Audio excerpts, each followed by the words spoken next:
Hello, everyone. Welcome to Jazzy Symposium. I'm Jazzy. Today we're doing catch up with Politic Monday. I kind of missed you guys yesterday, so we're gonna make up for it today on today. Okay. So today's topic we have comparative politics and institutionalism. Okay, and as I learned about this, you guys, I was kind of thrown, like taken for a loop with it because I don't think many people know about the construct of these things, but I'm sure some people do, but not many. So we have comparative. We'll start off with that one, okay?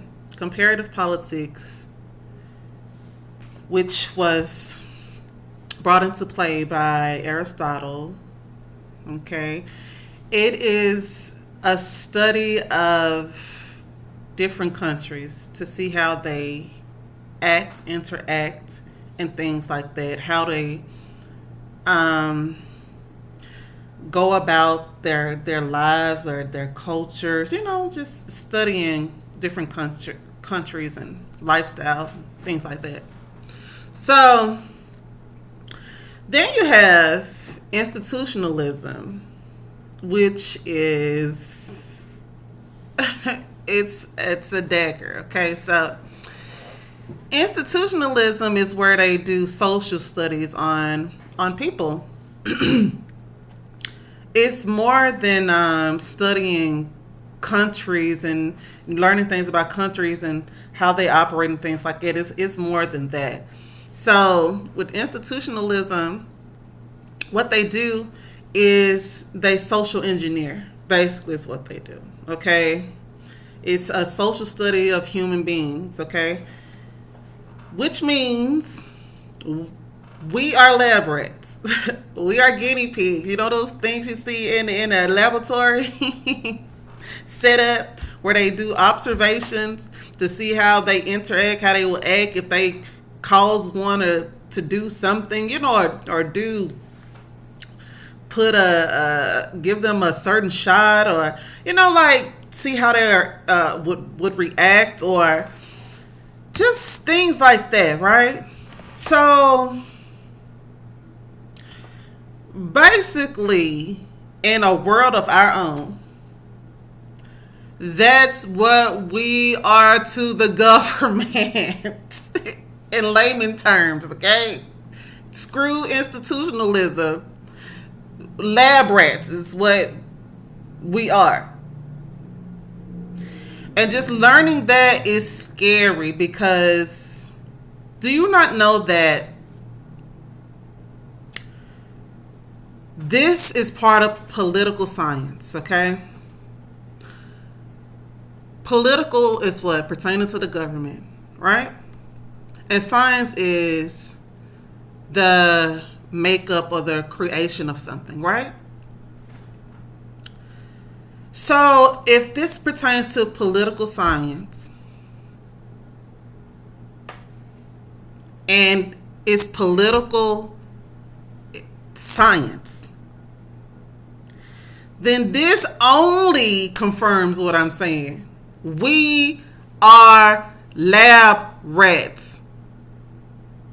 This is a whole social experiment. Okay?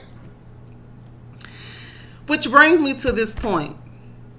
If we're born into this world with our own individuality, we have our own mindset, our own personality, our own things that we like and don't like, and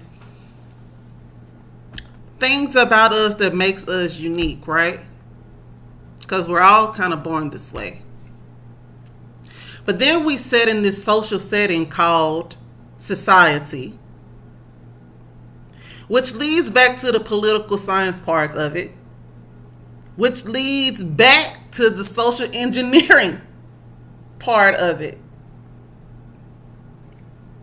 So when we set into society, we are molded. into what they feel like society should be like. And this is where we adapt all of these different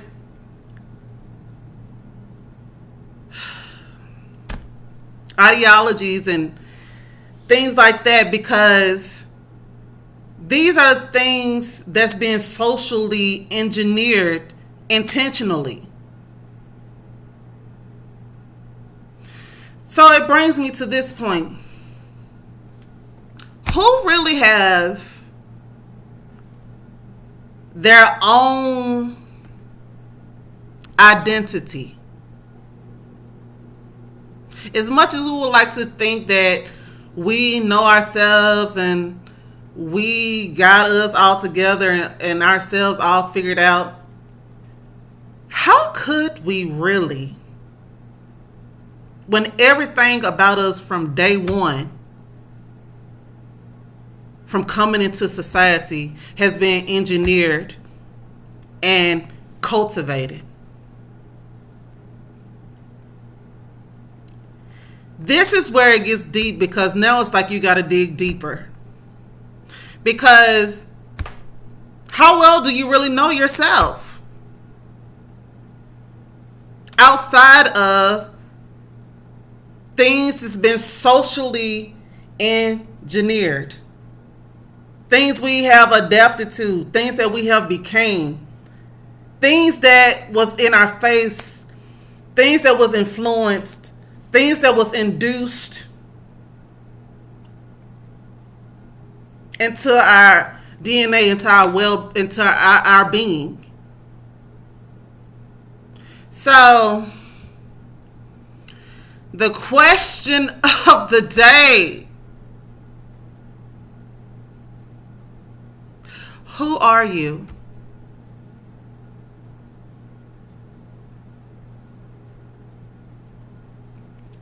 And outside of institutionalism, you have new institutionalism, which is also called neo-institutionalism. And both of those study institutionalism to understand it. So it's like a double whammy. So, okay, they couldn't get you with institutionalism, how they trying to set it up, how they trying to get it. So now they come up with a new study to study that to see how they can conquer it. Basically. How they can chump that. How they can master that more.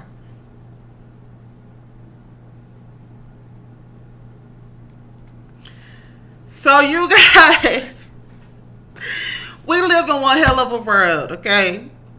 And it's deeper than we all know. So my suggestion to everybody is to educate yourself. Read. Look up things, research things. Listen to other intellectuals, because you can learn a lot of things from other people that do their research. And trust me, I have a bro. He's highly intelligent. Very, very intelligent. And we bounce off of each other. But I learn a lot from him. So, I mean, he's not my real bro, but he's the kin that's not blood. You understand? So, that right there. But he understands exactly what I'm saying as far as this social engineering. He understands it maybe on a deeper level than most. And you need to have people like that around you. Because if you do not have these type of higher intellectual people around you, you will drown in the stupidity and the ignorance of today's society. You will become robotic and mechanical, just like everybody else that have lost their way, that's been trained together going down this left lane to nowhere.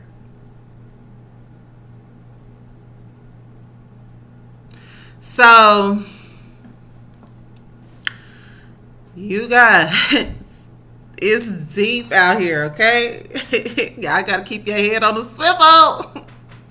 And not just physically, spiritually. It's a serious game out here that's being played. And just think about that. You don't think that's like a Monopoly game?